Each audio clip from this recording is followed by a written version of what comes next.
Halo guys, welcome back to Zal Misterio. Kalian tuh pernah nggak waktu kecil itu kayak mimpi banget pengen jadi astronot gitu, atau suka banget sama yang berbau luar angkasa gitu kan, terus ngebayang kayak kalau misalnya gue jadi astronot kayaknya seru deh gitu ya kan. Pembunuhan, misteri, dan kasus aneh yang tidak terpecahkan. Dan kita akan kumpul di Zal Misterio. Kali ini aku mau cerita tentang Vladimir Komarov sebagai seseorang yang tewas dalam misi luar angkasa. Jadi Vladimir Mikhailovich Komarov ini dari kecil gitu ya, dia tuh udah tertarik banget nih sama luar angkasa gitu. Dimana kalau misalnya anak-anak seumur dia itu kayak main sama temen-temennya, dia dari kecil tuh udah sibuk kayak ngumpulin majalah-majalah luar angkasa. Pokoknya kayak cari tahu apapun tentang luar angkasa. Saking dia tuh emang suka banget. Pada tahun 1942, yaitu pada usia dia 15 tahun, dia kemudian belajar di Sekolah Angkatan Udara Khusus Moskow demi bisa mengejar cita-citanya sebagai seorang penerbang. Dari situ perjalanan studinya gitu ya sebagai penerbang itu terus berlanjut hingga akhirnya gak butuh waktu lama bagi Komarov, dia diterima sebagai pilot pesawat tempur resimen ke-383 Divisi Udara Tempur Kaukasia Utara yang berbasis di Grozny pada Desember 1949. Gak cuma dia itu sebagai penerbang ya, tapi ternyata dia itu memiliki andil juga dalam dunia penerbangan, khususnya dalam desain pesawat Vostok dan Voskhod. Komarov menjadi salah satu kosmonot paling penting yang ada di Uni Soviet. Dia juga merupakan kosmonot dengan bayaran tertinggi ketiga karena kualifikasi, pangkat, dan juga pengalaman dia yang banyak banget. Pada bulan Desember 1963, Komarov terpilih untuk penerbangan oleh Kamanin bersama Volinov dan Leonov yang menyelesaikan 2 tahun pelatihan. Dari situ nih, akhirnya dia terpilih lah sebagai komandan penerbangan luar angkasa pertama di kapal luar angkasa Voskhod 1. Nah, berhasil tuh dia. Misi meninggalkan bumi pada tahun 1964 itu tuh akhirnya berjalan dengan mulus. Dan sampai touchdown kembali di bumi, bisa dibilang kalau misalnya ini tuh kayak misi luar angkasa yang sangat sukses banget bagi Uni Soviet. Selama pelatihan nih, si Komarov itu tinggal bersama istri dan juga kedua anaknya. Dan dia pun bersama teman-temannya itu kayak kalau punya waktu senggang sering lah ya pergi gitu kan, kayak ski atau berburu atau pokoknya ngelakuin hal-hal yang biasa orang Rusia lakuin kalau waktu senggang. Tragedi pun dimulai ketika 50 tahun berdirinya Uni Soviet. Dan pada saat itu pemerintah menuntut sesuatu yang besar, kayak program besar gitu ya untuk luar angkasa. Pemimpin dari Uni Soviet pada saat itu memutuskan ingin memberikan pertunjukan luar biasa antara 2 pesawat ruang angkasa Soviet. Rencananya nih, 2 pesawat Uni Soviet itu akan diluncurkan dan mereka akan melakukan docking orbital yang membuat para kosmonot ini kemungkinan bisa bertukar pesawat. Jadi pertama nih misalnya Soyuz 1 diluncurkan, nah kemudian besoknya Soyuz 2 itu akan diluncurkan juga. Terus kedua pesawat ini tuh bakalan bertemu dan Komarov itu akan merangkak dari satu pesawat ke pesawat selanjutnya dan pulang pakai pesawat yang ini. Kayak sebenarnya kurang kerjaan banget kan sih. Tapi nggak tahu ya, emang kadang-kadang pemimpin tuh suka aneh-aneh kan. Alasan dari pemimpin Soviet Leonid Brezhnev ini sebenarnya karena pada situ memang bidang antariksa antara Amerika Serikat dan juga Uni Soviet itu bener-bener kayak lagi panas banget. Masing-masing dari negara ini tuh pengen buktiin kalau misalnya mereka lah yang paling hebat dalam urusan luar angkasa, dan hal ini itu nggak jarang malah memakan korban. Komarov terpilih untuk memimpin Soyuz 1 bersama dengan Yuri Gagarin sebagai kosmonot cadangannya. Mereka berdua ini tahu banget kalau misalnya kapsul luar angkasa ini itu nggak aman untuk terbang. Tapi semua orang yang kerja ya di urusan luar angkasa ini tuh takut kalau misalnya nanti si Brezhnev itu reaksinya bakalan gak enak banget gara-gara ini emang kayak udah digadang-gadangkan, udah diulu-ulukan banget dan ternyata misalnya gagal dilakukan. Dan pada saat itu Komarov itu kayak udah ngerasa dan memberitahu ke teman-temannya kalau kayak ini bakalan jadi misi terakhirnya dia deh.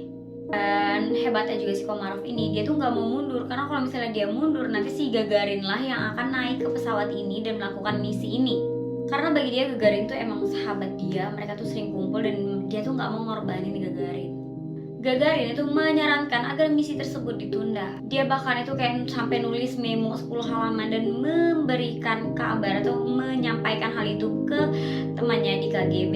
Tapi nggak ada yang berani untuk menyampaikan para atasan mereka. Dan pada saat itu, waktu sebelum peluncuran itu pun hanya sisa 1 bulan. Ketika tanggal untuk peluncuran itu semakin dekat, orang-orang tuh bukannya makin excited, bukannya makin semangat, tapi kayak makin pesimis banget. Karena ada masalah serius yang bisa membuat mesin tersebut itu gagal bernavigasi di luar angkasa. Bahkan nih, teknisi yang memeriksa Soyuz 1 itu sudah menemukan terdapat 203 masalah struktural pada Soyuz 1. Bisa bayangin gak sih segitu banyak gitu loh masalah, dan masih mau gitu untuk meluncurkan Soyuz 1. Itu sih gila ya, bener-bener kayak slaughtered. Maksudnya bener-bener kayak yang bener-bener dikorbankan banget gak sih?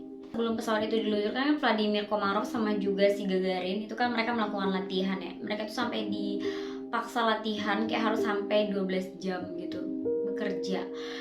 Dan mereka tuh makin yakin aja kalau misalnya ini bakalan jadi misi terakhir dari Komarov. Tanggal ditentukan akhirnya tiba. Entah apa yang ada di pikiran si Komarov ini, sampai akhirnya dia oke, gue bakalan jalankan misi dengan Soyuz 1 ini. Sebenarnya sih dia tuh kayak lebih milih terbang daripada si Gagarin yang akhirnya tewas gitu ya. Bener-bener dia kayak mengorbankan dirinya banget. Dan sebelum dia terbang, dia tuh kayak udah bilang gitu ya ke orang-orang yang ada di situ, kalau misalnya dia mati nanti, petinya tolong dibuka. Jadi pemimpin Uni Soviet itu bakalan bisa ngelihat mayatnya. Saat si Komarov ini naik ke van transfer, itu teman-temannya pada udah tahu banget kalau ini benar-benar bahaya banget dan mungkin benar-benar akan membunuh Komarov. Dan pada saat itu mereka cuma kayak coba tersenyum aja sama menghibur, sampai mereka tuh kayak nyanyi-nyanyi bareng gitu. Tapi pastinya ya, walaupun mereka udah menghibur dan nyanyi-nyanyi, pikiran di benak mereka tuh nggak mungkin hilang. Di menit terakhir, Gagarin itu benar-benar kayak mungkin kasihan banget sama Komarov. Dia sampai kayak dengan perlengkapan penuh dan meyakinkan ke tim gitu ya, kalau udah gue aja deh yang terbang, gak usah Komarov. Tapi pada saat itu kru dan juga Komarov menolak permintaan dari Gagarin, dan akhirnya Komarov lah yang pergi. Akhirnya ketika Soyuz 1 itu pun diluncurkan, bener-bener dong ada masalah. Satu dari panel surya Soyuz itu gagal dipasang. Akhirnya singkat cerita nih, pesawat tersebut pun gagal diorbitkan. Karena masalah ini, Soyuz 2 itu auto gagal untuk diluncurkan juga. Dengan segala masalah kritikal yang ada di dalam pesawat tersebut, Soyuz 1 pun akhirnya jatuh dengan kecepatan tinggi ke stepa di Orenburg pada 24 April 1967. Pada saat itu pukul 7 pagi. Komarov pun tewas. Kabin meledak karena benturan. Jenazah dari Komarov ini nyaris bahkan gak bisa dikenali lagi. Nah, yang sedihnya lagi nih, ternyata di detik-detik akhir kalau misalnya dia akan meninggal atau pesawat tersebut akan meledak, si Komarov ini terdengar menangis. Pada saat itu, pos-pos Amerika Serikat yang berada di Turki itu mendengar apa yang dikatakan atau ditangisi oleh Komarov. Dia benar-benar mengutuk orang-orang yang membuat dia harus melakukan hal itu. Detik-detik terakhir intelijen Amerika Serikat itu mengatakan mendengar kalau Komarov itu mengatakan panas naik ke kapsul, dan dia juga sempat menyebutkan kata membunuh. Istri Komarov yang ternyata itu baru mengetahui kalau misal Komarov ini ada misi Soyuz 1 yang terbang, itu baru dikasih tahu ketika Soyuz 1 itu diluncurkan. Istrinya sih yang sedih banget ya. Jadi istrinya tuh nggak tahu kalau misalnya ternyata si Komarov ini punya misi Soyuz 1 ini, dan dia tuh nggak dikasih tahu bener-bener sampai si Komarov ini sudah ada di orbit. Jadi dia benar-benar nggak tahu, dan dia bahkan nggak sempat ngucapin selamat tinggal sama suaminya. Nah, ketika jenazah dia itu ditemukan, itu kan kayak udah gosong banget, udah hancur banget. Tapi sesuai dengan permintaannya dia ya, kalau jenazahnya itu dia minta buka petinya gitu. Jadi pemimpin Uni Soviet pada saat itu benar-benar bisa melihat jenazah dia. Komarov pun dimakamkan secara kenegaraan di Moskow. Dia dikremasi dan abunya dimakamkan di Kremlin Wall, Akropolis di Lapangan Merah. Komarov pun itu dianugerahi sebagai Ordo Pahlawan Uni Soviet, dan dia merupakan manusia pertama yang tewas akibat misi luar angkasa. Nah jadi itu dia, kalau aku sendiri dulu itu pernah ya kayak gila ya, kayak kalau ngeliat luar angkasa tuh kayak oke banget ya gitu, waktu SD kali ya, karena aku tuh agak-agak kayak terobsesi juga sama luar angkasa gitu. Nah tapi kalau misalnya ngebayangin sulitnya itu, gila ya, orang-orang yang bisa jadi pilot, jadi kosmonot itu benar-benar kayak perjuangannya luar biasa banget ya, bisa sampai ke luar angkasa. Gila sih, mendingan aku jadi host aja sama ini ya, ngerjain kayak beginian ya, daripada harus kayak gitu. Gila. Udah, jadi segini aja Zara Misterio kali ini. Menurut kalian kayak gimana? Kasihan banget sih ya. Semoga nanti kedepannya nggak ada lagi korban-korban karena misi-misi pemerintah kayak gini ya. Sumpah nyesek. Segini aja video kali ini. Kalau misalnya kalian suka sama videonya, jangan lupa klik comment and share dan juga like. Dan kalau misalnya kalian suka sama video-video yang ada di Zara Misterio, jangan lupa subscribe dong. Segini aja, thank you and bye.